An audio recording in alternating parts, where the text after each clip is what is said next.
link vai cair depois. Tá. Aqui já está gravado. Está gravando, né? Travou? Posso iniciar?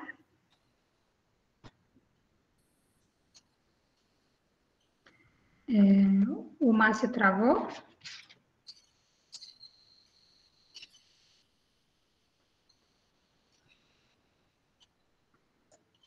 Márcio?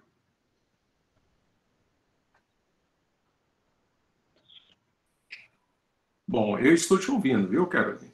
Então, será que eu posso iniciar? Acho que sim. Ele travou.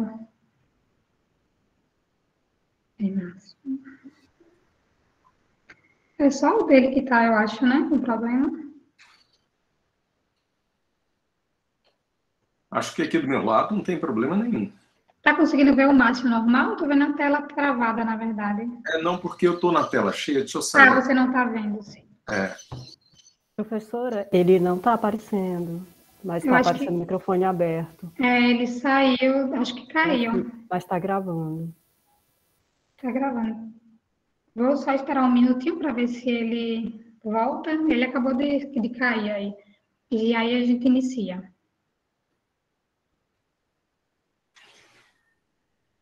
Tá. Ele está entrando. Ele vai iniciar o PC e falou já para mim iniciar aí a apresentação. Então, primeiramente, né, bom dia a todos e a todas. Sejam bem-vindos a mais um colóquio, né, do programa de pós-graduação em Física. E hoje a gente tem o prazer de receber o professor Paulo César de Moraes, da Universidade de Brasília e Universidade Católica de Brasília, um físico experimental reconhecido, né, bastante prestigiado na área de nanomateriais.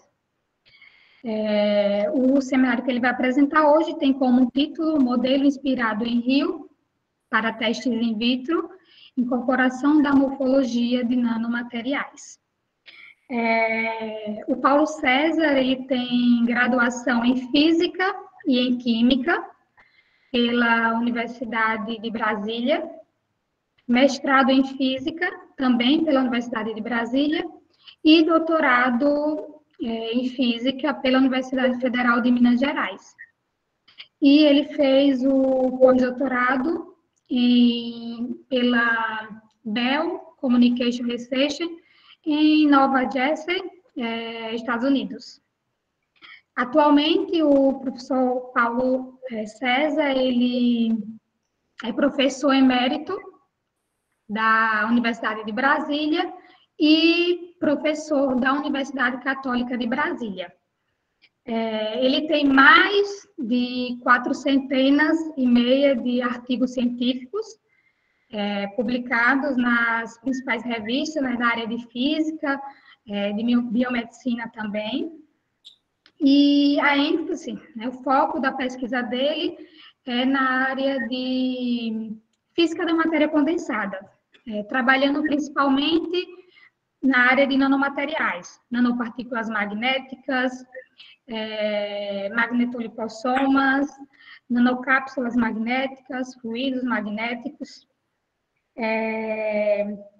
Então, Paulo César, é um prazer ter você aqui, né? É um prazer, como eu comentei no início da nossa conversa, estar te apresentando hoje aqui nesse seminário, né? Eu, quando aluna, trabalhei com nanopartículas magnéticas e você realmente foi uma referência, né? Assisti muita palestra aí nos congressos, muitas palestras suas. Então, gostaria de passar a palavra para você e, mais uma vez, né, agradecer em nome do Programa de Pós-Graduação em Física por ter aceito o convite. E, por favor, pode iniciar o seu seminário. Bom, muito obrigado.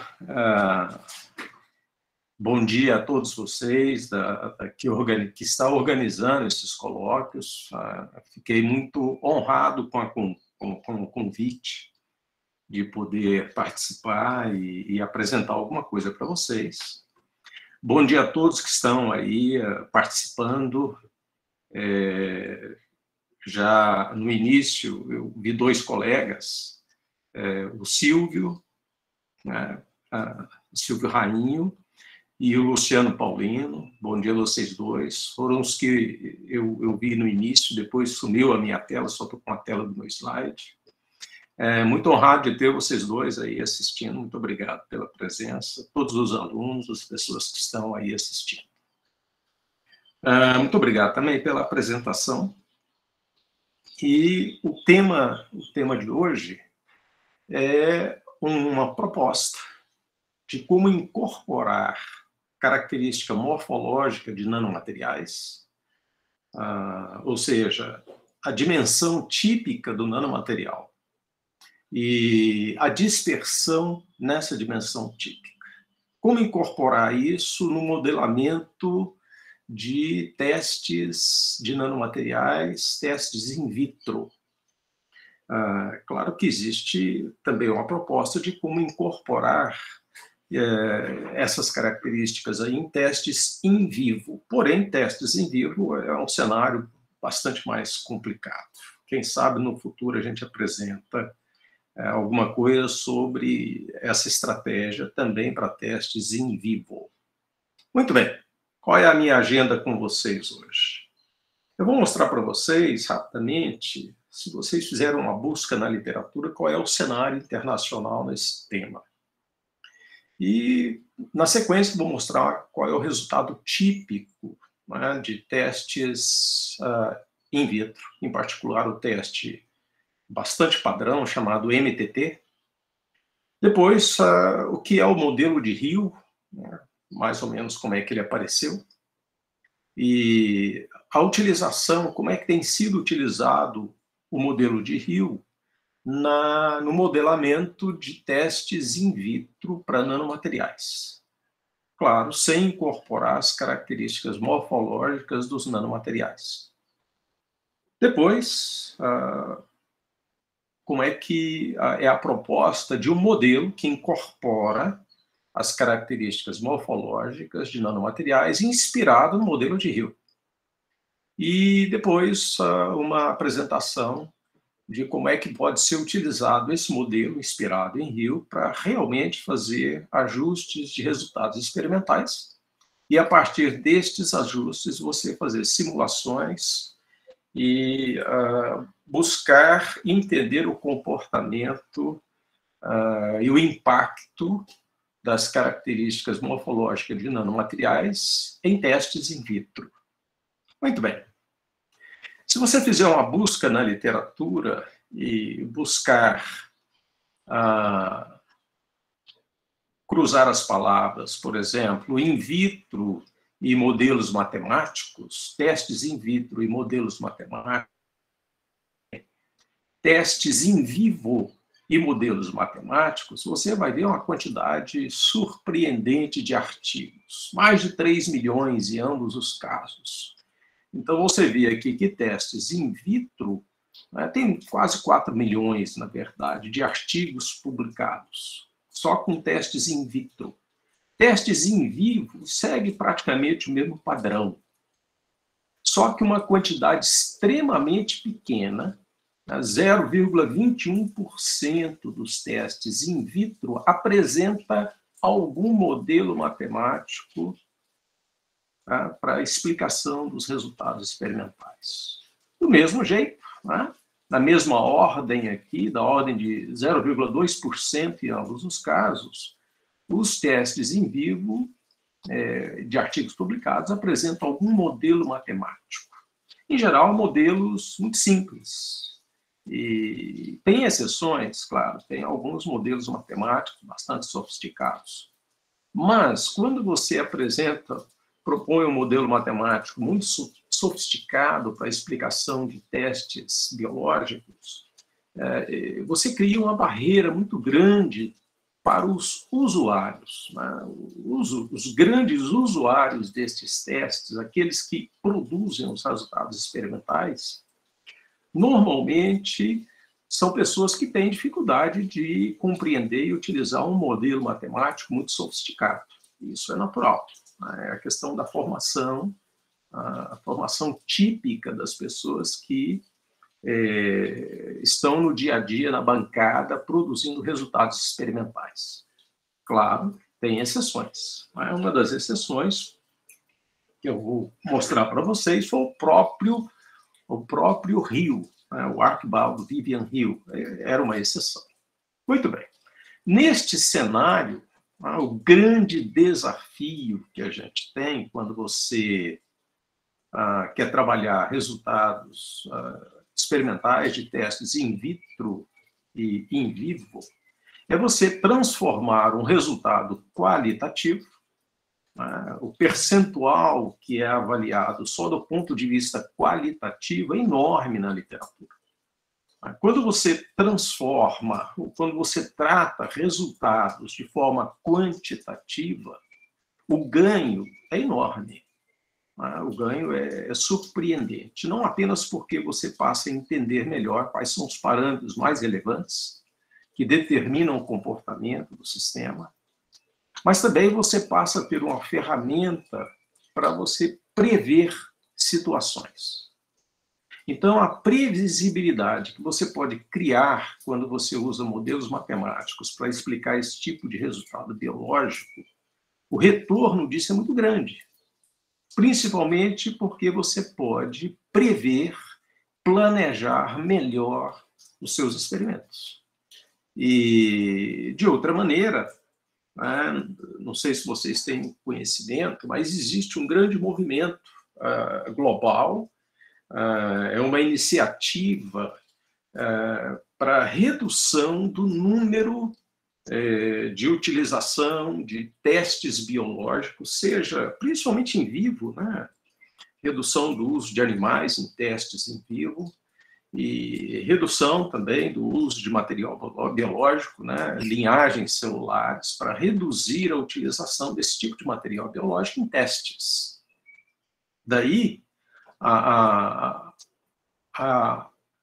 interferência ou a contribuição que modelos matemáticos podem dar, ela é muito grande, né? Então, tanto o modelamento matemático como a simulação matemática para prever resultados biológicos é uma contribuição enorme para essa iniciativa global de redução de utilização de material biológico em testes.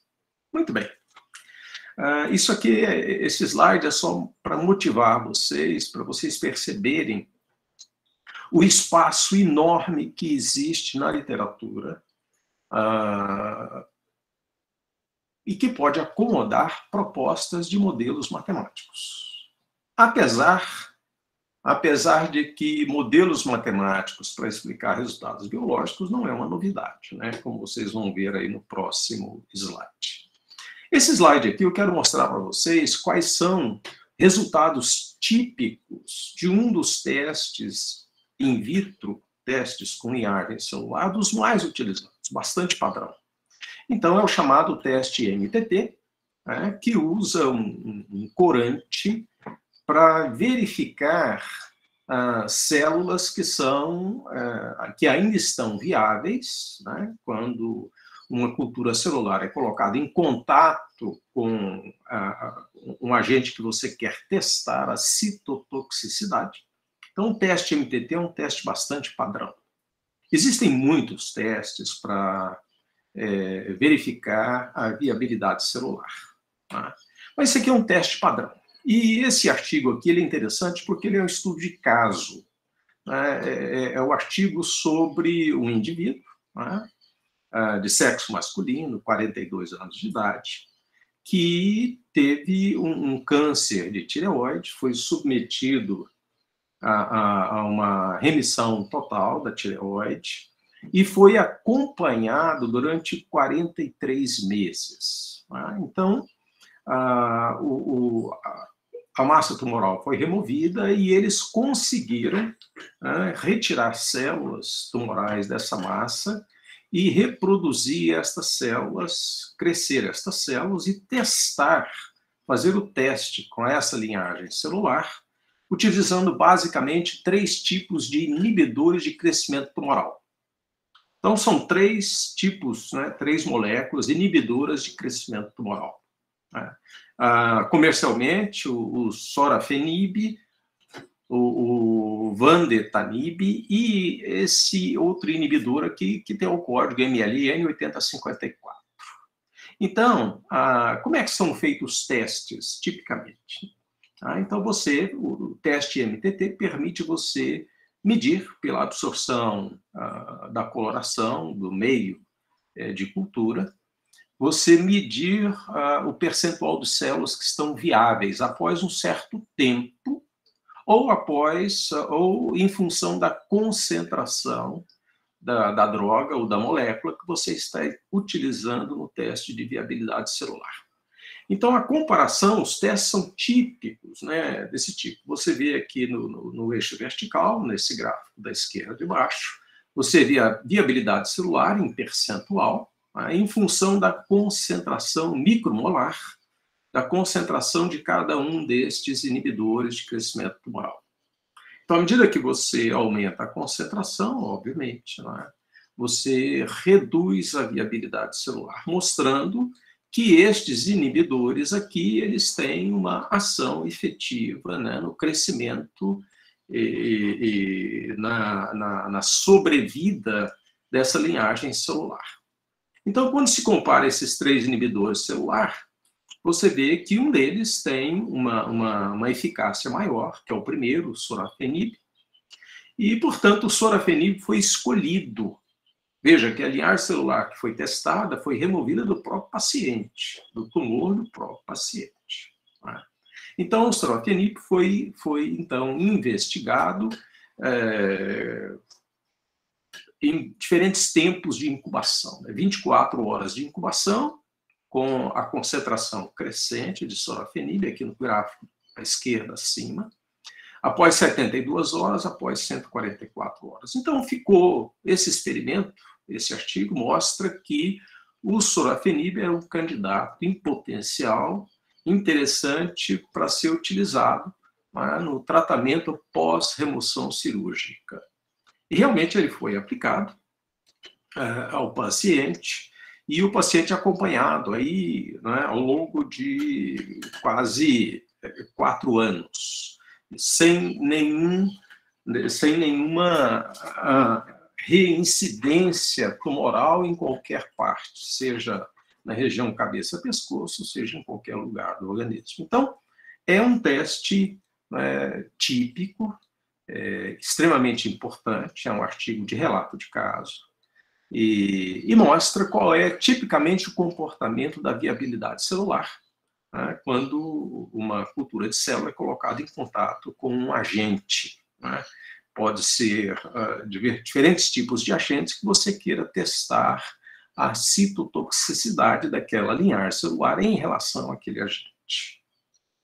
Como os nanomateriais, né, entraram aí meados da década de 90, e já no final da década de 90, a quantidade de nanomateriais que estavam sendo testados, utilizando diferentes linhagens celulares, é um crescimento aí exponencial.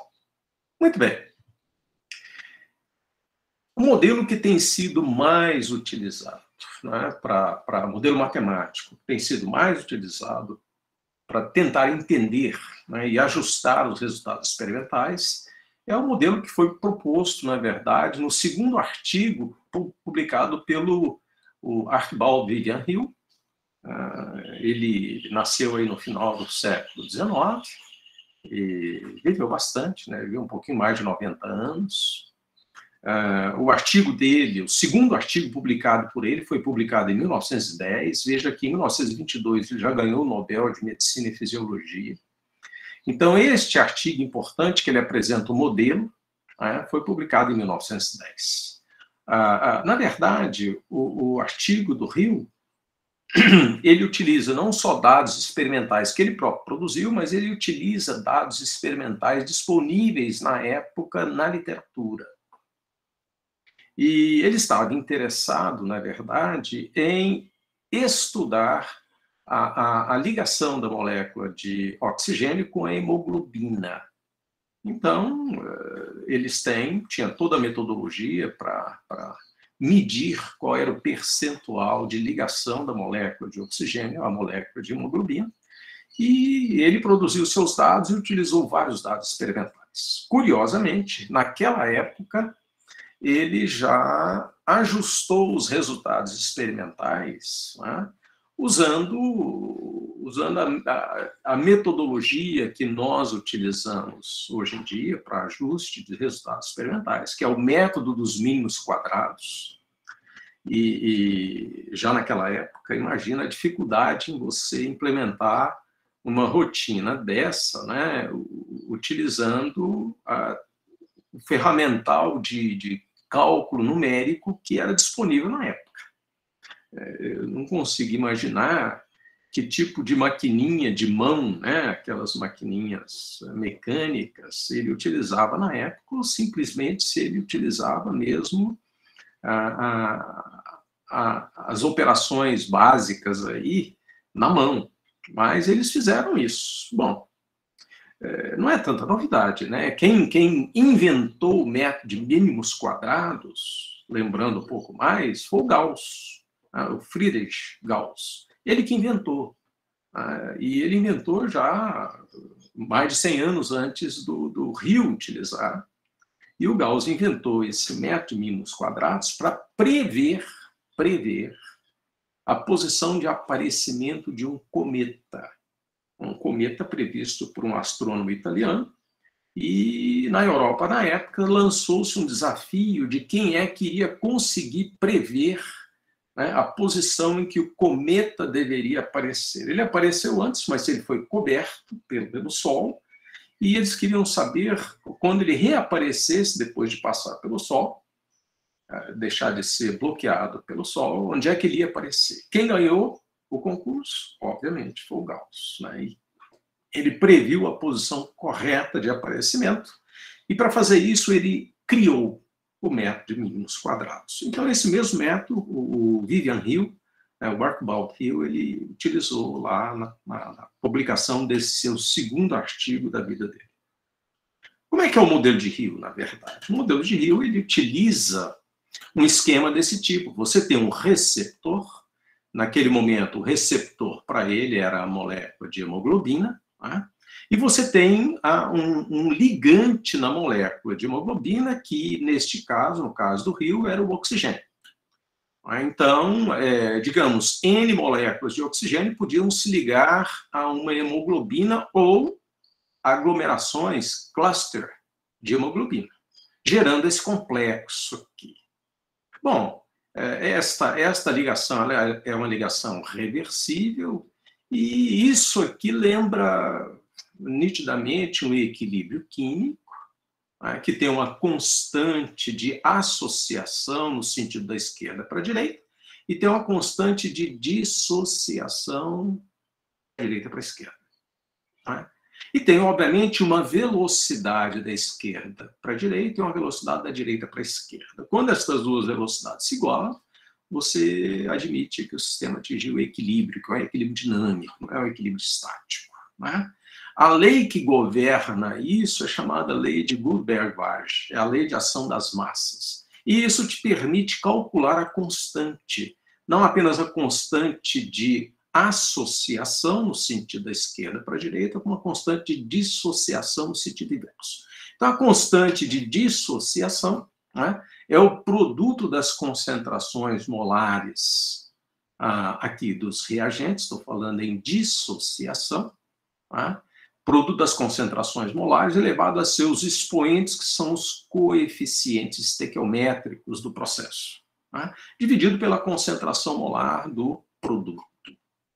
E você pode, né, calcular qual é a fração destas moléculas, ou a fração do receptor, qual é a fração do receptor que aparece no equilíbrio nesta forma do complexo. Então, esta fração é a quantidade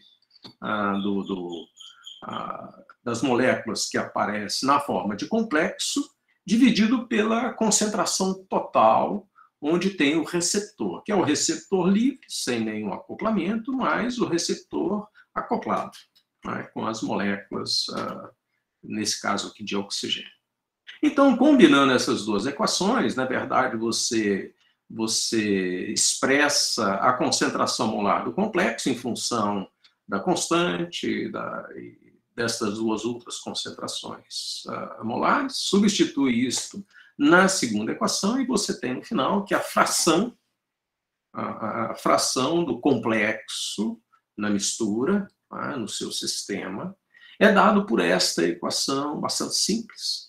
Então, a fração depende da concentração molar aqui na época do oxigênio, elevado a esse expoente, que é nada mais do que o coeficiente estequiométrico, quer dizer, o número de moléculas de oxigênio que poderiam se acoplar à hemoglobina. E tem aqui a constante de dissociação do processo. Então, esta foi a expressão, na verdade, que o Vivian Hill utilizou. Ele deduziu isso aqui, muito simples, já era muito conhecido, e utilizou isso aqui na explicação dos resultados experimentais. Então, ele conseguia dosar qual era a fração de moléculas de hemoglobina que estavam, de fato, ligadas a moléculas de oxigênio. Okay? Desta expressão, aparece este expoente, que é o coeficiente estequiométrico, e ele foi traduzido como coeficiente Hill. Então, ele mede o chamado grau de cooperatividade ou a resposta heterogênea. A resposta heterogênea é porque você tem um complexo. Um complexo formado pelo receptor e pela molécula que está atuando aí, no caso do Hill, a molécula de oxigênio. E, obviamente, essa constante aqui é a constante de dissociação. E ela mede o quê? Ela mede a afinidade de acoplamento entre a molécula de oxigênio e a molécula de hemoglobina. Ou, de uma maneira genérica, entre a afinidade entre um receptor e um ligante. E esse coeficiente Hill, ele tem duas limitações curiosas. Se você olhar aqui esse processo de equilíbrio, obviamente, do ponto de vista de modelo mental, você não tem uma fração de molécula ligante se acoplando no receptor. Mas se você pensar numa média, em termos médios, você tem receptores que vão estar livres. Então, você tem um número médio, N, que não precisa ser inteiro. Mas existe uma borda, uma interface importante, que é o caso em que esse N é maior do que 1 ou menor que 1. Se na média o N é maior que 1, significa que mais de uma molécula ligante se acopla ao receptor. Então, você tem o que foi chamado de cooperatividade positiva. O que significa isso na prática? Significa o seguinte: a primeira molécula ligante absorvida no receptor, ela, de uma certa forma, ela catalisa, ela permite o acoplamento de uma segunda, de uma terceira e assim por diante. Por isso que é chamada cooperatividade positiva. Porém, se na média o coeficiente Hill é menor do que 1, já sinaliza que o acoplamento da primeira molécula ligante no receptor, de alguma forma, ela bloqueia o acoplamento de uma segunda molécula. Por algum efeito, por exemplo, pode ser um efeito estérico, um efeito espacial, blindando aí o acoplamento.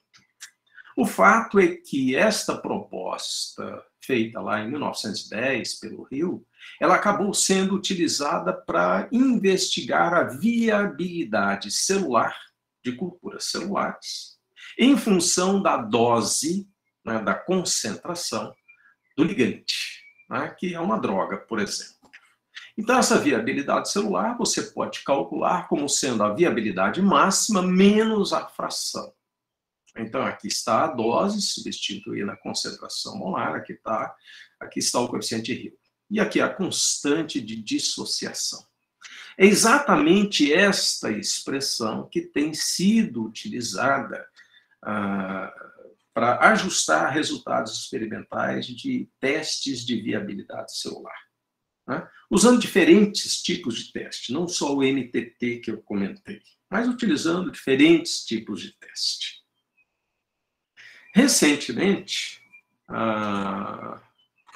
eu publiquei com os colegas lá da China, publicamos um trabalho, um trabalho aqui do ano passado, em que é um trabalho de um aluno meu de mestrado, o Dong Wang, é o segundo autor aqui, foi meu aluno de mestrado lá na China. E o Dong, ele sintetizava pontos quânticos de grafeno, e ele conseguia funcionalizar esses pontos quânticos de grafeno com flúor. E nós estávamos interessados, naquele momento, em explorar se estes pontos quânticos de grafeno, funcionalizados com flúor, poderiam ser utilizados na geração de espécies reativas de oxigênio, chamada ROS, e, portanto, com potencial uso na terapia fotodinâmica. Então, o que foi feito, né? A gente queria fazer testes biológicos. Então, utilizamos o teste MTT, e a linhagem celular foi a famosa HeLa Cell Line. Não sei se vocês sabem, HeLa é uma linhagem celular extremamente famosa, talvez a mais famosa, né? E HeLa são o início, né, do nome da senhora, né, da Henrietta Lacks, que vivia lá em Baltimore, né, nos Estados Unidos. E em 1951, esta senhora apresentou um câncer de colo de útero e foi removido, né, o tumor. E alguém lá no John Hopkins, isso foi no John Hopkins, alguém lá conseguiu manter, conseguiu utilizar as células removidas do tumor e reproduzir estas células em laboratório. Foi o primeiro caso de reprodução de linhagem celular tumoral em laboratório e ficou muito famosa, né, isso aqui. Então, nós utilizamos, é muito utilizada, né, essa linhagem celular.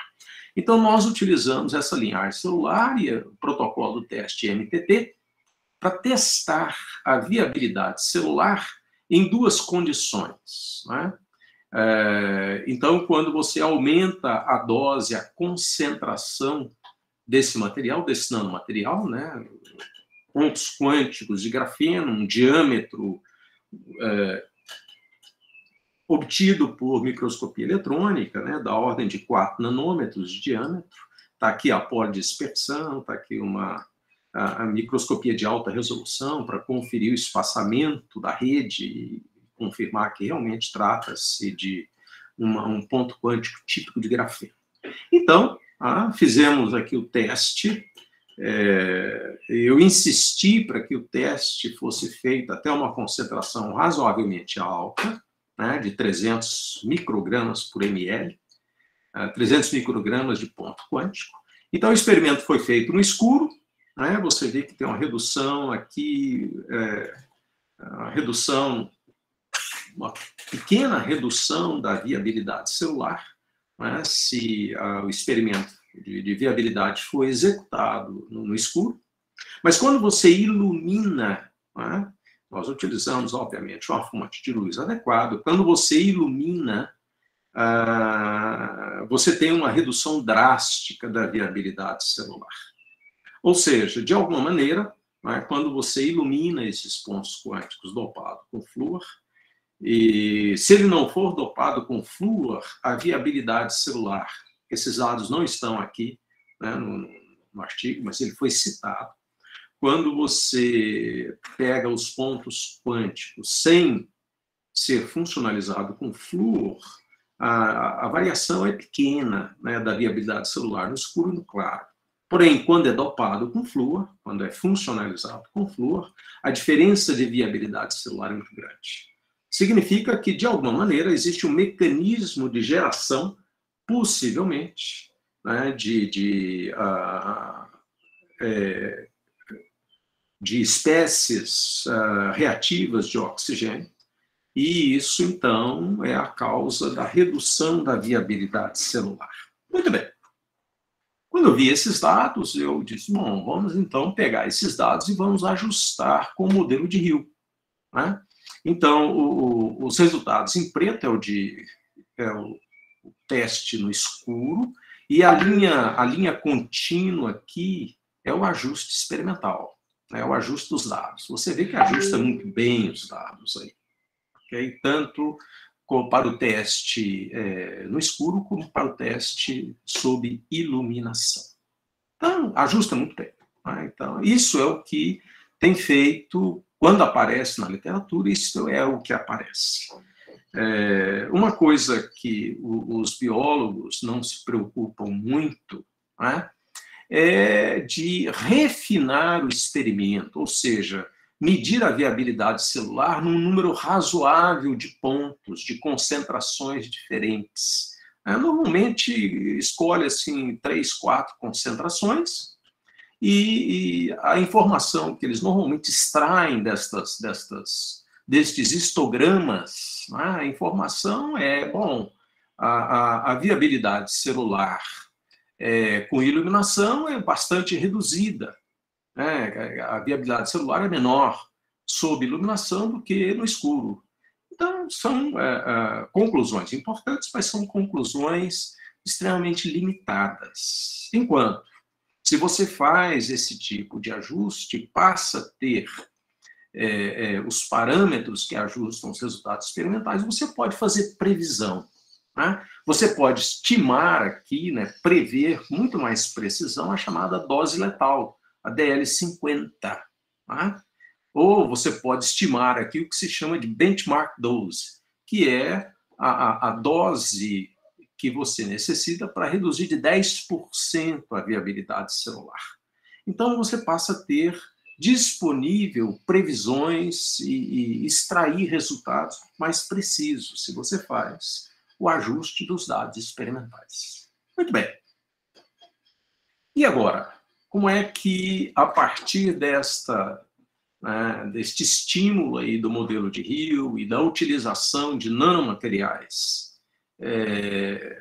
uma quantidade muito grande de testes, né, in vitro, o desafio é como é que você introduz as características morfológicas. O que eu chamo de característica morfológica? Seria um comprimento típico do material. Por exemplo, se o seu nanomaterial é uma nanopartícula esférica, a dimensão típica, obviamente, é o diâmetro. Mas, além do diâmetro, você tem uma dispersão em diâmetro. Por quê? Você fabricar nanomateriais monodisperso não é uma tarefa muito simples. Normalmente, né, os nanomateriais são fabricados ou por técnicas químicas ou por técnicas físicas, e eles acabam apresentando uma certa polidispersidade. Então, você pode definir um diâmetro médio e uma dispersão nesse diâmetro. E, portanto, para descrever esse material, você precisa de uma distribuição estatística para descrever. Pode ser, por exemplo, uma distribuição normal, né? Você pode pegar a distribuição normal. E na distribuição normal, você tem ali um diâmetro médio, né? E tem uma dispersão no diâmetro médio. Né? Numa distribuição normal, a dispersão no diâmetro é mais ou menos a largura da curva, né? Aquela curva na forma de sino, a meia altura. Então, tipicamente, é isso aí. Isso é que significa a característica morfológica do nanomaterial. Se você trabalha, como no caso que trabalhamos aqui, com pontos quânticos de grafeno, a dimensão típica é o diâmetro dessa ilha, né? Normalmente elas são bastante circulares, né? Se você trabalha, por exemplo, com um nanotubo de carbono, a dimensão típica, mostra mais ou menos nesse desenho aqui, nesse esquema, né? A dimensão típica uma delas é o comprimento típico do nanotubo de carbono. A outra dimensão importante é o diâmetro, né? Então, você pode ter uma dispersão tanto no comprimento quanto a dispersão no diâmetro. né, de um nanomaterial na forma aí de um nanotubo de carbono. Né? Mas pode ser também um tipo de um nanotubo, não precisa ser de carbono, pode ser um nanotubo, né, de uma molécula biológica. Né? Você consegue hoje produzir, por exemplo, nanotubos muito parecido com o nanotubo de carbono a partir de peptídeos. Então, você tem peptídeos que você constrói por automontagem, você constrói estruturas tipo nanotubos de carbono. E, obviamente, esses peptídeos têm muito interesse biológico, né? O peptídeo desse ele pode ter uma citotoxicidade importante para um determinado tipo de linhagem celular. Tá? Então, como é que foi montada, como é que é a proposta que eu estou apresentando para introduzir no modelo de Rio as características morfológicas, né? Uma dimensão típica e uma dispersão, né? em tamanho dessa dimensão típica. Então, eu reescrevo aqui o equilíbrio lá que o Rio escreveu. Né? Então, você tem um receptor, pode ser, por exemplo, o receptor pode ser uma célula, ou pode ser moléculas, né, biomoléculas aqui, molécula M, então, são os receptores, e você tem o seu nanomaterial. Tá? Só que agora, esse nanomaterial, por conta da sua dimensão, ele tem a possibilidade de N, agora o N, é o número, né, de pontos de ligação que o nanomaterial pode apresentar. É óbvio, intuitivo, que esse número de pontos de ligação do nanomaterial, esse número de ligação, ele é proporcional à dimensão do nanomaterial, a dimensão mais importante. Então, se você tem um nanotubo de carbono, um nanotubo de peptídeo, quer dizer, um polipeptídeo na forma de um nanotubo, então o comprimento dele é proporcional ao número de ligações que ele oferece, tanto para biomoléculas, que podem se ligar num certo número Q, obviamente Q menor ou igual a N, ou na membrana de uma célula, onde o nanomaterial se ancora, embora o nanomaterial ofereça N pontos de ligação, né? Quando ele se ancora numa célula, na membrana celular, o número de ligações estabelecidas pode ser um número R menor ou igual a N. Okay? Então, esse N funciona como se fosse o número de ligações, de pontos de ligação, que o nanomaterial, pela sua superfície, oferece ao receptor. Então, você tem esse acoplamento, né? E você pode ter aqui, né? Então, os Q-pontos, que são as Q-moléculas ou biomoléculas, ou os R-pontos na membrana celular. Então, esse Q é o número de biomoléculas ou o número de pontos na membrana celular. Então, aqui pode ser Q ou pode ser R. Né? Então, você forma este complexo. Este é o complexo que você forma. Então, obviamente, você pode calcular a constante de dissociação, né, deste complexo, que é a concentração de R elevado a Q, vezes a concentração do nanomaterial ligante elevado a N, dividido pela concentração molar do complexo. E aí você calcula a fração. Qual é a fração? Só que essa fração, aqui é que está a proposta. Este número N, né, que é o número de pontos de ligação que o nanomaterial oferece, obviamente, ele escala com o comprimento típico do material. É neste ponto que há uma oportunidade de você incluir a característica morfológica do nanomaterial. Tá? Então, agora, a fração da estrutura ligada não é apenas dependente da dose do nanomaterial, da dose do material colocado, é dependente também da dimensão S. E essa dimensão S, ela aparece exatamente aqui no expoente, no coeficiente de Rio, no chamado coeficiente de Rio. Ok? E esta constante aqui agora, a constante de desligamento, ela relaciona-se à constante de dissociação. Então, se você comparar esta expressão da fração, né, com a expressão da fração típica do modelo de Hill, a diferença é que esta fração depende apenas da concentração molar do ligante, né, onde o N aqui é um parâmetro ajustado por si só, que não tem nada a ver, né, com as dimensões da molécula ligante, e que agora aparece nesta proposta, onde esse N, que é o coeficiente Hill, escala com a dimensão típica do nanomaterial. Como é que você pode construir esta relação? É simples, né?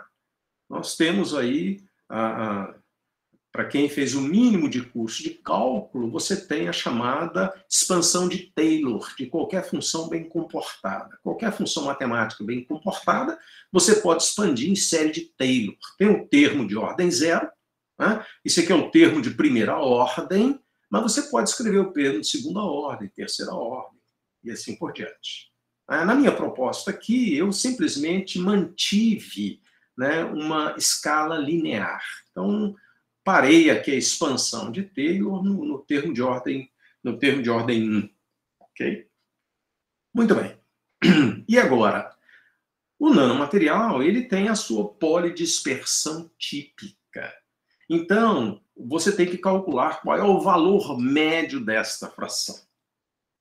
Para você calcular o valor médio, você tem que escolher uma distribuição, uma função de distribuição de tamanho, né, que é a função de distribuição P de S.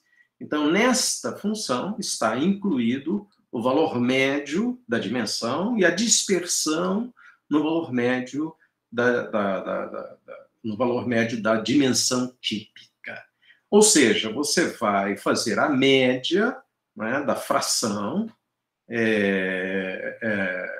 pesada com o peso da distribuição que você escolher. A grande maioria dos nanomateriais segue razoavelmente a chamada distribuição log normal, né? Então, essa aqui é a expressão da distribuição log normal, que aparece, então, é função da dimensão, aparece a largura da distribuição, ou seja, a dispersão em diâmetro, né? E aparece aqui a dimensão média. É log normal. Se aparecesse esta razão ao quadrado, seria a distribuição normal. Então, a log normal, ela pega o logaritmo neperiano desta fração, que é a dimensão dividida pelo seu valor médio, pega o logaritmo neperiano e eleva isso ao quadrado. Essa é a distribuição log normal. A grande diferença entre a distribuição log normal e a normal é que a distribuição normal é bastante simétrica e a log normal é assimétrica. E esta assimetria leva a resultados interessantes, né, na prática. E ela descreve bem melhor, né, os materiais que são fabricados, nanomateriais que são fabricados, quer por métodos químicos ou por métodos físicos.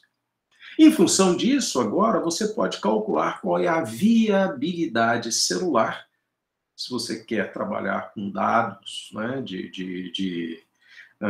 testes de viabilidade celular, né? Então, a viabilidade celular normalizada, aqui está o meu V0, vou voltar aqui para vocês verem, aqui está o meu V0, já normalizei, né? E menos a fração, né? Isso aqui já é a fração também, que obviamente é normalizada. Então, esta é a expressão para você descrever o valor médio da viabilidade celular. Ok. É claro que eu posso pegar estes mesmos dados experimentais, que neste trabalho foi ajustado com a expressão normal, a expressão de Hill, né, que todos têm utilizado para ajustar, só que agora eu posso rever esse ajuste, né, colocando nesse formato. Muito bem. Aqui eu mostro para vocês os resultados experimentais, né? A utilização deste modelo aí, tanto dos resultados de viabilidade celular tomados no escuro, quanto em presença de luz. Então, tanto a linha cheia preta como a linha cheia azul são resultados da utilização deste modelo, né, de Rio, digamos, inspirado no modelo de Rio e que engloba, né, insere nele o aspecto morfológico do material. O que me surpreendeu tremendamente nesse ajuste foi comparar o valor médio né, do diâmetro dos pontos quânticos de grafeno e a dispersão em diâmetro. Então, tanto no ajuste dos dados experimentais no escuro quanto no claro, o melhor valor ajustado, melhor valor médio ajustado foi muito próximo um do outro. 1,77 num caso, 1,87 nanômetros no outro caso. Isso já realmente ele faz a comparação disso aí é surpreendente. Também foi surpreendente a comparação, né, da dispersão em diâmetro, 0,21 num caso, 0,20 no outro. Então, é surpreendente você ver resultados que os valores iniciais que foram colocados para iniciar o ajuste foram os valores iniciais tirados da microscopia eletrônica, né? Então, eu coloquei como valor inicial 4 nanômetros, que é o valor da microscopia eletrônica, e coloquei como valor inicial da dispersão 0,2, que é o resultado da microscopia eletrônica.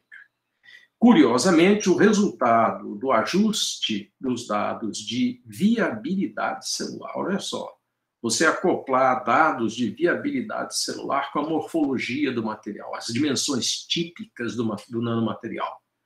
Então, a dispersão em diâmetro foi, dentro do erro experimental, idêntica à dispersão observada, né, pela microscopia eletrônica.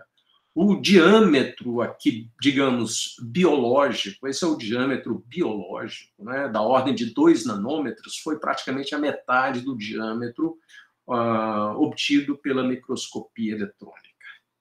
Para quem está acostumado com a caracterização de nanomateriais, né, é fundamental você conhecer a dimensão do nanomaterial e a variabilidade na dimensão. Ou seja, conhecer o valor médio e a dispersão em diâmetro. Tá? E você faz isso diretamente, né, utilizando alguma microscopia de alta resolução. Né? Você pode utilizar microscopia de transmissão, microscopia de varredura, microscopia de força atômica, por exemplo, para levantar os dados da dimensão típica. Depois você ajusta isso, né, com uma distribuição de tamanho, pode ser log normal, pode ser lorentziana, por exemplo, enfim. Você usa aí a que for mais adequada para o seu material. Mas a literatura está cheia, né, de medidas físicas, por exemplo, em que você consegue acessar a polidispersidade do nanomaterial indiretamente. Né? Então, você faz, por exemplo, em materiais magnéticos, você faz a medida da magnetização do material, você obtém a curva de magnetização do nanomaterial, e ali você ajusta aqueles dados, colocando uma distribuição de partículas, e você tira daquele ajuste, o valor médio do diâmetro magnético, tá? E a polidispersão em diâmetro, você compara isso com os dados que você colheu da microscopia de alta resolução. E você passa a entender, né, tem a oportunidade de entender melhor, né, por que é que esses valores, tanto de diâmetro médio quanto de dispersão em diâmetro, por que é que eles diferem entre a medida direta de microscopia de alta resolução e uma medida indireta, né? Como, por exemplo, a curva de magnetização.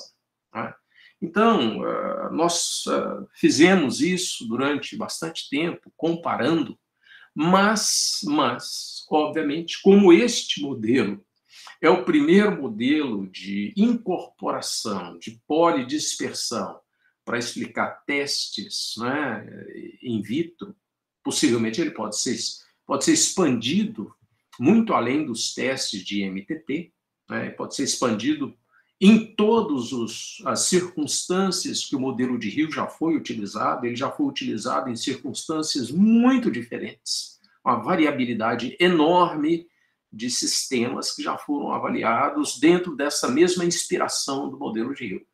Então, claro, né, que para aqueles testes biológicos que usam nanomateriais, seja no protocolo do MTT, ou seja, qualquer outro protocolo, você pode utilizar essa mesma abordagem. E daí extrair a polidispersão biológica.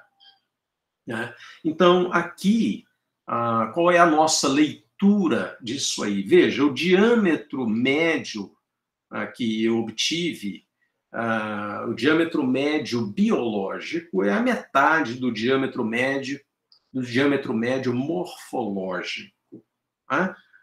A primeira leitura disso é o seguinte: obviamente, quando um ponto quântico de grafeno se ancora na superfície, né, na membrana celular, na parte externa da membrana celular, ele tem mais pontos de ligação,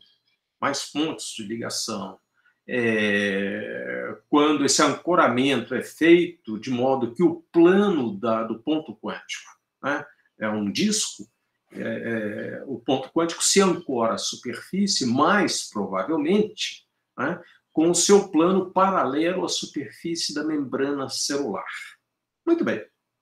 Mas quando ele faz isso, a pergunta é a seguinte: estes pontos de ligação, né, os pontos de ligação agora daquele plano, daquele disco, eles são homogeneamente distribuídos ao longo da superfície do disco ou não? A resposta, né, me parece que não é bem assim. Quer dizer, os pontos de ligação, ou eles estão mais localizados na periferia, né, do disco do ponto quântico de grafeno, do que no miolo do ponto quântico de grafeno. Porque nós sabemos que na borda de nanomateriais, tipo um disco, né, você tem sítios químicos muito mais ativos. Né? Os físicos costumam traduzir isso da seguinte maneira: na borda você não tem simetria de translação, né? Mas no centro você tem uma certa simetria de translação local, mas na borda você não tem, e aí você cria defeitos, e defeitos são pontos com uma eficácia muito grande de ligações. Então, quando você observa um resultado desse, mostrando que o diâmetro médio biológico é a metade do diâmetro médio físico, você já tem que pensar logo por quê. E talvez a explicação seja essa. Quer dizer, o diâmetro, de fato, o diâmetro médio, veja que aqui o número de ligações é proporcional, obviamente, ao diâmetro. Se você pegar o número de ligações médio, você vai ter aqui o diâmetro médio, né? Ou o comprimento médio aqui. Tá? Então, se você pegar a média à esquerda, você vai ter a média aqui do diâmetro médio menos o diâmetro menos o diâmetro médio aqui, ou seja, o parâmetro S0. Então, você vê que o diâmetro escala, o diâmetro médio, assim como o número de ligações escala com o comprimento, o número médio de ligações escala com o diâmetro médio. Tá? Então, pode ser esta uma das explicações. Porém, como é a primeira vez que essa abordagem é apresentada, né, também é a primeira vez que é observado a possibilidade de você extrair o diâmetro médio biológico do nanomaterial e comparar ele com o diâmetro morfológico extraído por microscopia de alta resolução. Bom, a partir daí, você pode usar essa abordagem para simular, né? Fazer uma simulação. E foi o que eu fiz. Então, veja aqui. Aqui, esta curva preta significa, todas as curvas significam um ponto quântico de grafeno, com diâmetro médio de 2 nanômetros, e aqui eu variei a polidispersão, né? Tomando aqui o ponto 2, que é o típico, real, né? e explorando como é que seria a resposta da viabilidade celular para a polidispersão menor, material mais monodisperso, e também para material mais polidisperso. O que a gente observa na simulação?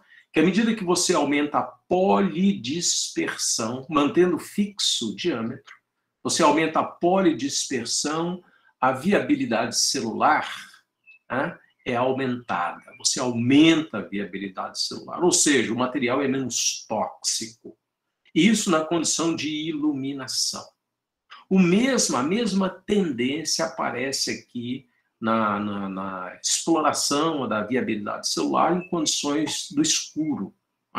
Então, eu começo com esta primeira curva simulada a partir dos dados experimentais que eu ajustei do material, trocando o diâmetro médio para 2 nanômetros e alterando a polidispersão, desde o valor mais próximo do experimental, que é 0,2, tornando o material mais monodisperso ou tornando o material mais polidisperso.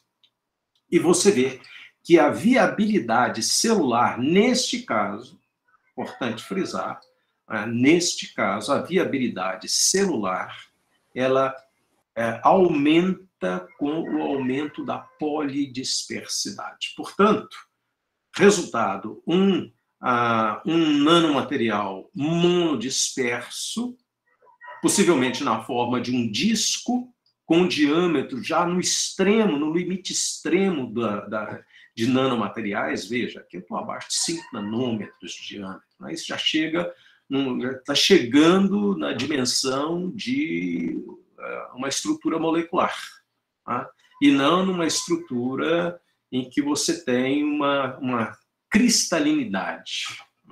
Então, já é um domínio extremamente pequeno. Neste domínio pequeno, possivelmente nesta morfologia de disco, então, você tem uma resposta celular interessante, que a viabilidade celular aumenta quando você tem um material polidisperso.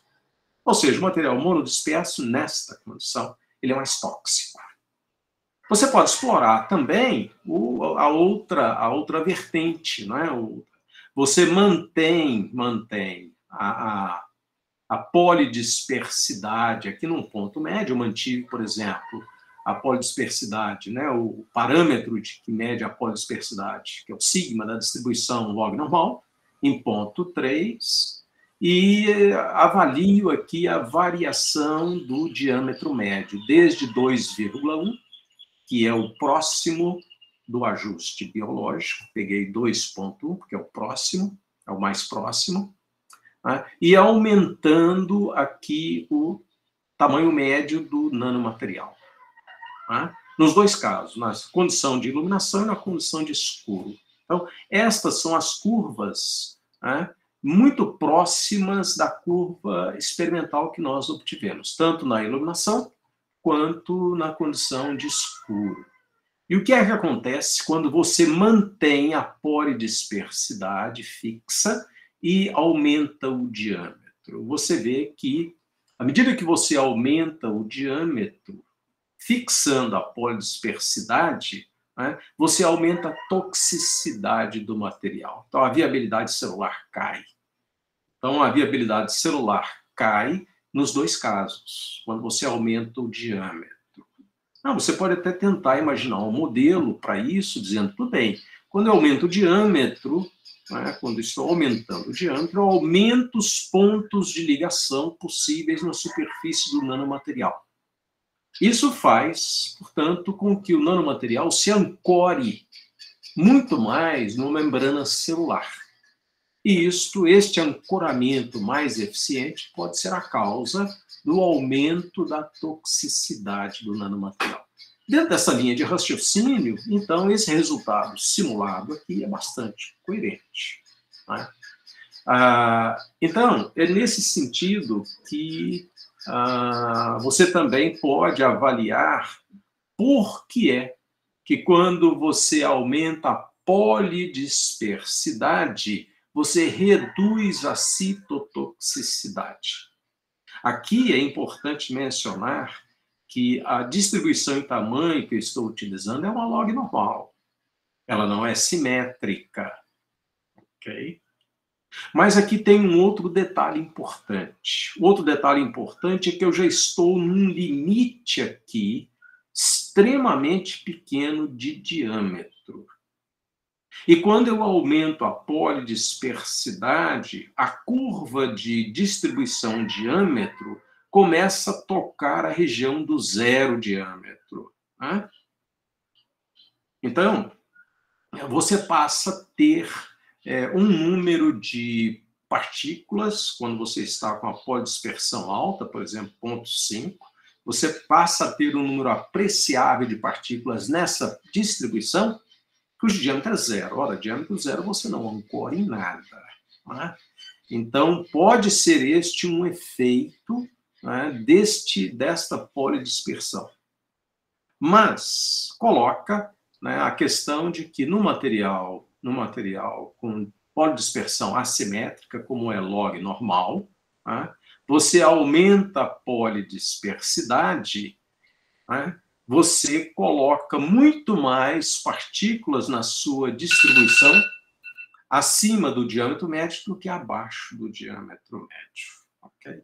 Então, esses são fatos que você tem que avaliar, tentando construir um modelo mental para entender estas simulações. Bom, com isso eu termino aqui a minha apresentação, agradeço mais uma vez a equipe que organiza esses colóquios aí, quero parabenizá-los por essa iniciativa, é muito bom. Agradecer a presença aí dos colegas, dos alunos, tá? E me colocar à disposição de vocês para responder aí questões, caso haja.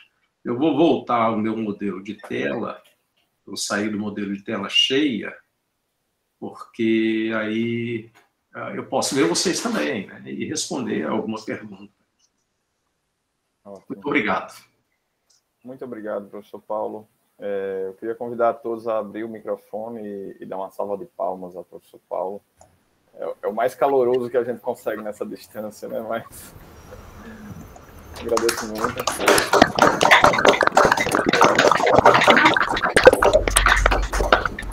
Bom, obrigado. Vou abrir para perguntas. Tenho certeza que tem muita gente curiosa aí. Uma palestra muito, muito interessante, faz a gente pensar fora da caixa, né? Em sistemas biológicos que têm um interesse muito grande. E abro perguntas. Quem quiser fazer pergunta escrita, eu posso ler, mas a prioridade é para quem quiser fazer pergunta com áudio e preferencialmente vídeo. Bom, Luciano Paulino levantou a mão. Bom dia a todos, aqui é o Luciano, sou da Embrapa Recursos Genéticos e Biotecnologia, aqui em Brasília. Primeiro, parabéns, professor Paulo, pela apresentação, é sempre uma grande satisfação, né, ouvir o senhor falar, a gente sempre é muito inspirador aquilo que o senhor traz, e a minha questão, na verdade eu tenho várias, mas claro, a gente vai colocar aqui apenas duas delas, bem curtas. A primeira delas é como o senhor pensa na aplicação do modelo, nessa realidade, que cada vez mais a gente tem visto o uso, né, de miméticos tridimensionais e como que isso poderia ser possível aplicar o modelo que aqui o senhor propõe para esses sistemas 3D, onde as células acabam imersas no arcabouço tridimensional. É claro que eu fui pensando em possibilidades à medida que o senhor foi apresentando, mas talvez com secções, algo assim, histológicas desses miméticos, desses corpos. E a outra situação em relação ao modelo, quando voltado para nanomateriais, como que ele funcionaria no caso da gente saber que essa questão da corona, de materiais que podem se associar à medida que um nanomaterial é adicionado no sistema biológico, podem ser proteínas, metabólitos secundários, como que eles poderiam, dentro do modelo, ser levados em consideração e, efetivamente, a gente acaba percebendo que talvez muitas das partículas, no final das contas, vão ser, na verdade, materiais que estão recobertos por camadas de sistemas biológicos que vão sendo incorporados e até mesmo relacionados ao processo não só desse aumento e expansão de tamanho, mas até mesmo de dissolução dessa partícula com o passar do tempo. Bom, muito obrigado aí, Luciano, pelas perguntas interessantes. Né? É claro que a ideia de propor esse modelo ainda é uma ideia muito inicial, né?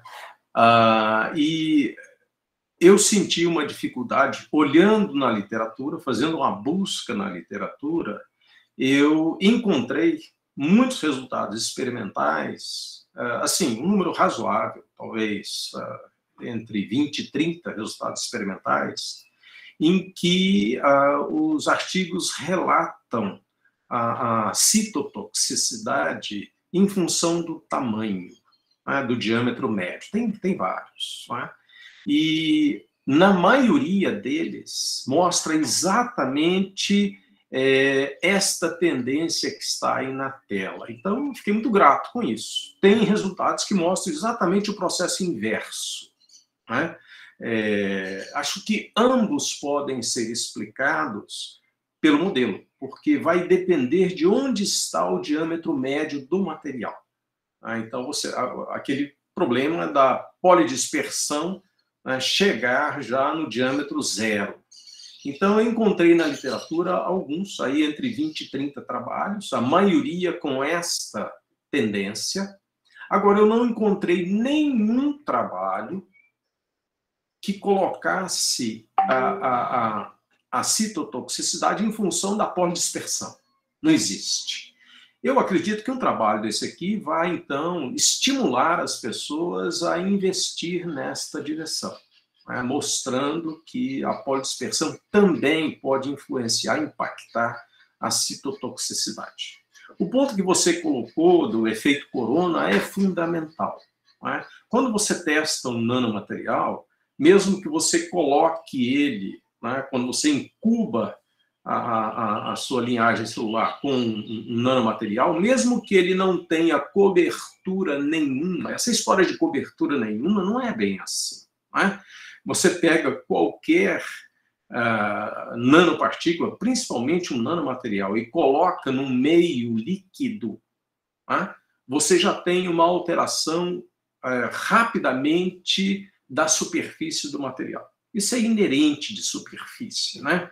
Então, se você coloca em meio aquoso, tem, obviamente, ali toda a formação de oxi-hidroxilas na superfície do nanomaterial. Se você coloca em meio alcoólico, também vai acontecer a mesma coisa, né? Superfície de nanomateriais, a grande maioria são superfícies polares, né? E, obviamente, se você coloca isso no meio polar, você vai ter digamos, um efeito corona, né? Não um efeito corona biológico. Agora, imagina um meio biológico que é um meio de cultura.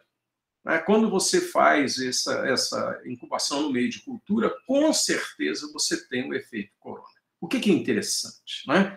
É interessante você comparar, então, digamos, diferentes meios biológicos, e você certamente vai descobrir que a resposta biológica é diferente. Você vai conseguir, talvez, acessar diâmetros biológicos diferentes. Então, a minha expectativa é que você consiga acessar diâmetros biológicos diferentes. Se você alterar o meio de cultura, porque o efeito corona vai ser diferente. Mesmo que o meio de cultura seja o mesmo, mas você altere um pouco as concentrações relativas do seu meio de cultura. Tá? Isso vai, acho, né, a minha expectativa é que isso vai refletir, sim, na viabilidade celular, e vai te dar uma informação preciosa sobre a dimensão biológica do material. A dimensão biológica não é abordada. Né? Eu nunca vi falar sobre diâmetro biológico nesse contexto aqui. Não existe isso, né? Porque isso aparece aqui agora. Mas, então, a comparação, por exemplo, entre um nanomaterial na sua forma pristina, né, o mais próximo possível da sua forma pristina, e de uma outra forma que tem uma cobertura biológica, isso vai, sim, resultar em viabilidade celular diferente, né? Em polidispersão, né, da celular, que é uma resposta, né, biológica bem diferente. E acho muito interessante você comparar essa polidispersão biológica em diferentes meios com a polidispersão morfológica, né? Acho que isso aí vai enriquecer o entendimento nosso, né, da citotoxicidade de nanomateriais, em qualquer formato do nanomaterial, né? E é curioso pelo seguinte, o modelo, como ele é apresentado, ele tem um ingrediente básico que mostra, né, que inclui no modelo a interface entre o material, né, e o meio receptor. No caso de citotoxicidade, é a membrana celular, né? Então, você tem essa interface. Excelente, muito obrigado, professor. De nada, Luciano. Prazer ter você aqui, Luciano.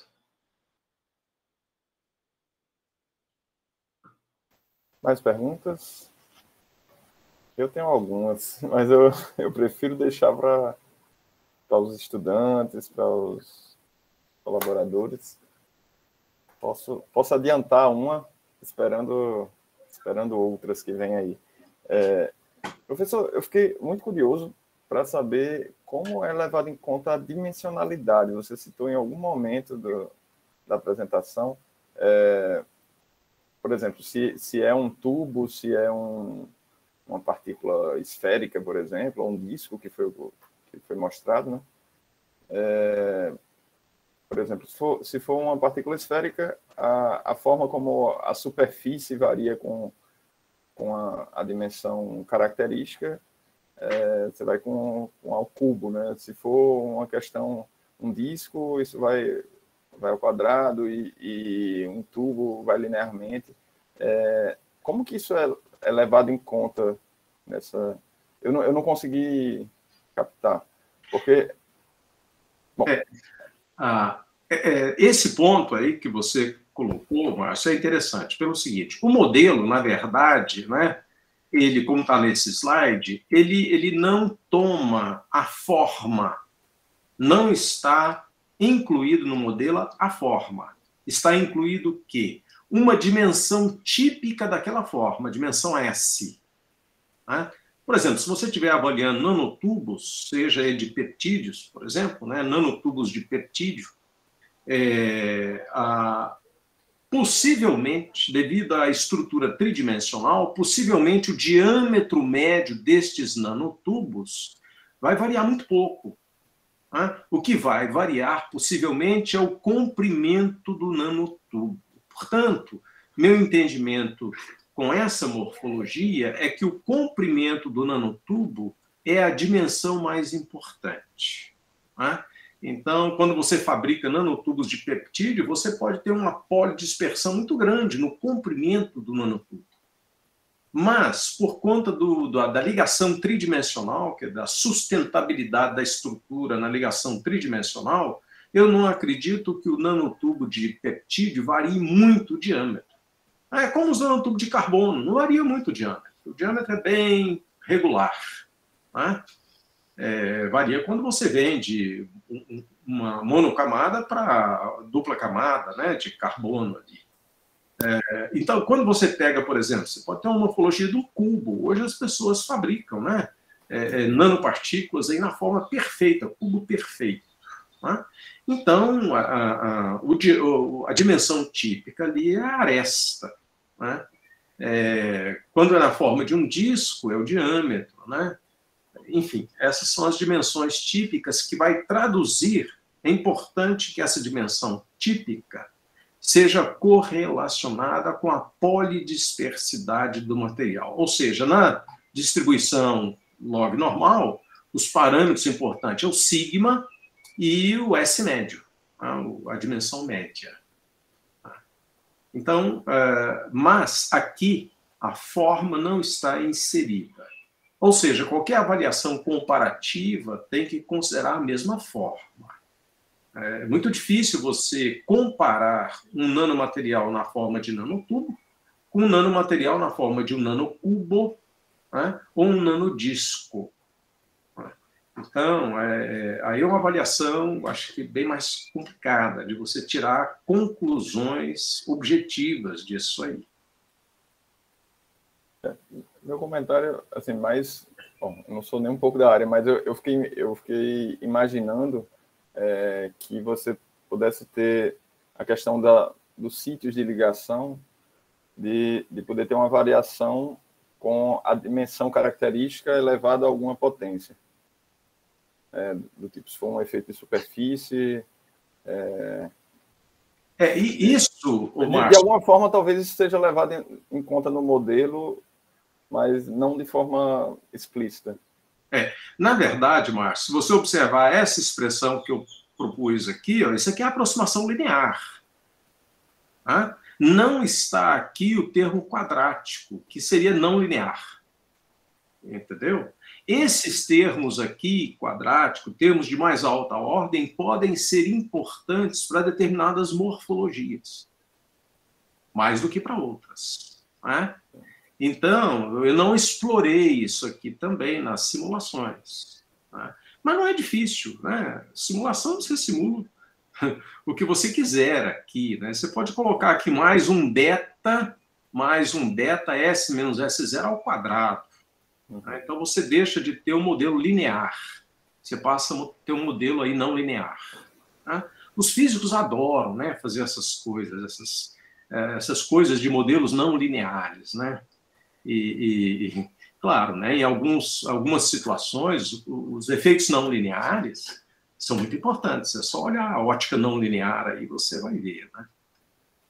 Então, mas é possível colocar isso no modelo, né? E talvez explorar isso aí em determinadas morfologias, que termos não lineares sejam importantes. Perfeito. Também. Mais perguntas, pessoal? Luciano, novamente. Desculpa, uma pergunta, mas eu não posso deixar de fazê-la a partir dessas colocações que o senhor fez, professor Paulo. Como é que o senhor vê essa questão da agregação e da aglomeração, que não está prevista, né, no modelo, mas qual impacto o senhor acha que ela teria e se é possível um modelo que fosse refinado, levando também nessa direção, que acaba que uma parcela expressiva, né, da interface do nanomaterial ficaria escondida num cenário que você tivesse uma agregação, uma aglomeração. Como é que o senhor vê esse cenário? É interessante isso aí, Luciano, mas eu acho que esse modelo ele pode dar alguma informação nessa direção. Né? Então, por exemplo, se você tem um diâmetro morfológico, né, a morfologia, você tem o diâmetro médio e a dispersão em diâmetro do ponto de vista morfológico. Né? E você testa aquele material. Né? Digamos que o diâmetro, se eu tivesse testado o material e o ajuste que eu consegui do resultado biológico fosse, por exemplo, um diâmetro médio, né, de 5,6, maior do que o diâmetro morfológico, como é que eu iria interpretar isso aí? Eu acho que a primeira interpretação que eu tentaria colocar seria a interpretação da aglomeração do nanomaterial. Então, o nanomaterial aglomerou e agora ele ancora, né, na superfície da membrana celular com um diâmetro efetivo, biológico efetivo, maior do que o diâmetro morfológico. Né? Então, isso pode dar alguma ideia, né, de processos de aglomeração. Né? E vice-versa, se você tem um nanomaterial e você está testando este nanomaterial com estruturas cuja dimensão típica é menor do que o nanomaterial, por exemplo, algumas biomoléculas aqui. Certo? Então, isso vale também aqui no esquema do lado direito. Né? Então, se você vê uma alteração muito grande, né, do diâmetro do nanomaterial, você já pode imaginar que a incubação com esse tipo de biomolécula induz a aglomeração do material. Então, acho que esses sinais de aglomeração, seja do nanomaterial ou de biomoléculas sendo testadas, sinais disso aí podem aparecer. E aí te alerta, né? Olha, parece que está tendo aglomeração de alguma coisa. Então, que outra técnica você poderia utilizar para confirmar essa aglomeração, para descartar? Né? Eu acho que o modelo ele dá alguma sinalização nisso aí. Maravilha, obrigado. Nada. Mais perguntas, pessoal? Uma curiosidade, vocês já têm outros dados em que vocês têm para um mesmo tipo de ensaio de citotoxicidade, de trabalhar com diferentes diâmetros, diferentes, ou estão fazendo, por exemplo, fazer esse estudo com o grafeno com flúor, né? Com discos de diferentes diâmetros. Não sei se já está em curso. Na verdade, eu, no momento, não estou envolvido com nenhum experimento nesta direção. O que eu fiz, né, foi uma varredura na literatura e eu vi que, em relação a diferentes diâmetros do mesmo material,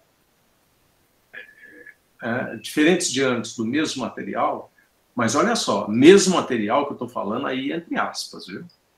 Porque quando você quer fazer a variação do diâmetro de um nanomaterial, você muda, né, o protocolo de síntese. Quando você muda o protocolo de síntese, ninguém me convence de que a superfície do nanomaterial não se alterou também.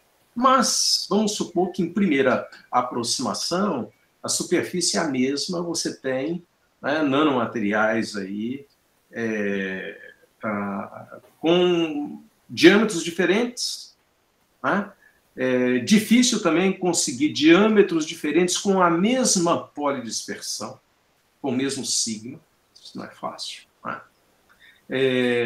Então, na literatura tem resultados. Eu já levantei alguns artigos e eu estou pensando em analisar esses dados que estão aí na literatura.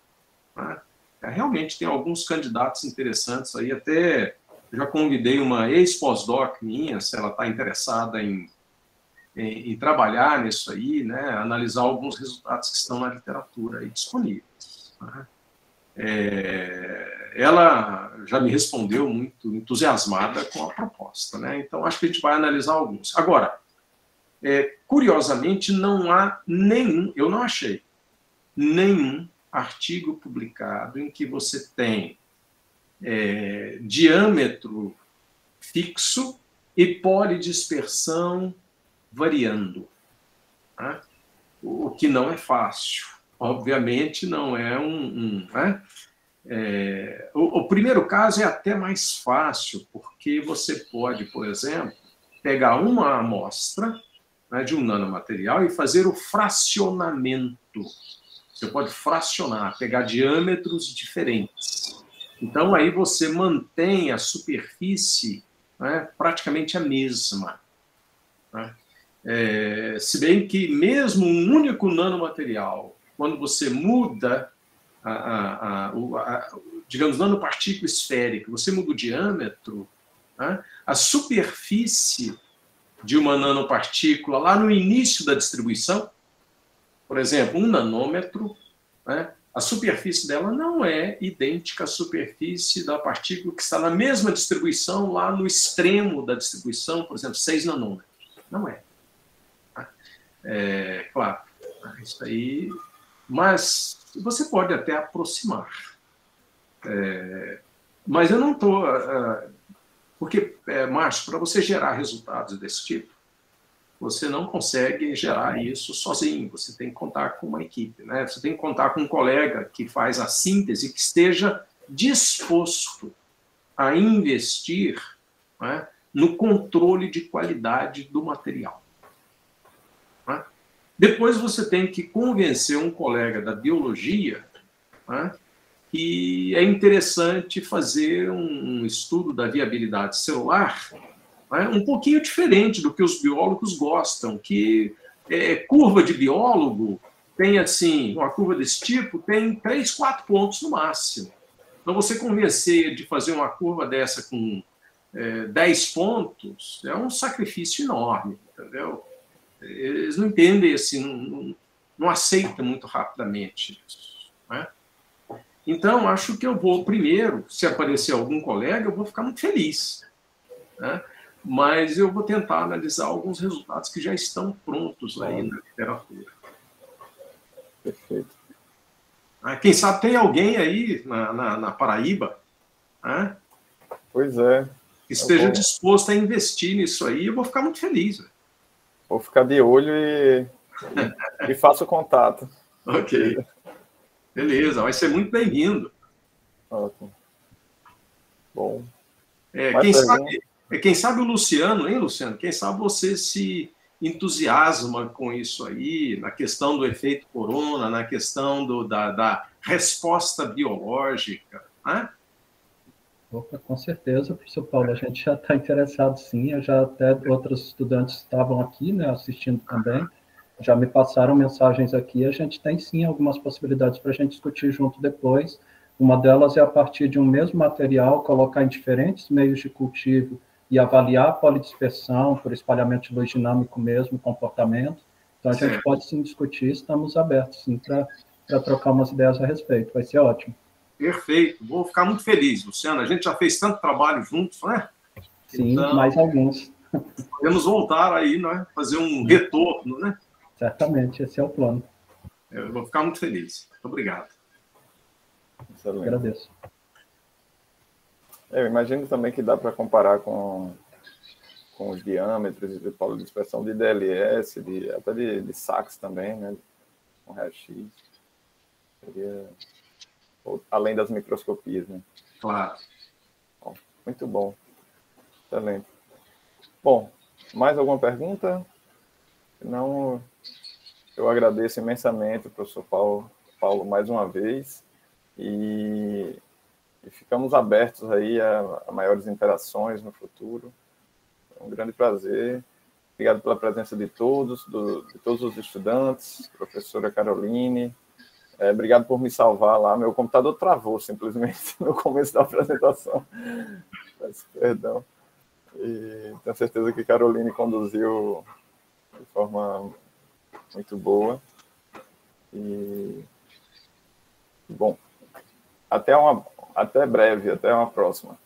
Muito obrigado a todos aí. Um bom dia, um bom fim de semana a todos vocês. Muito obrigado. Obrigado, Silvio Rainho.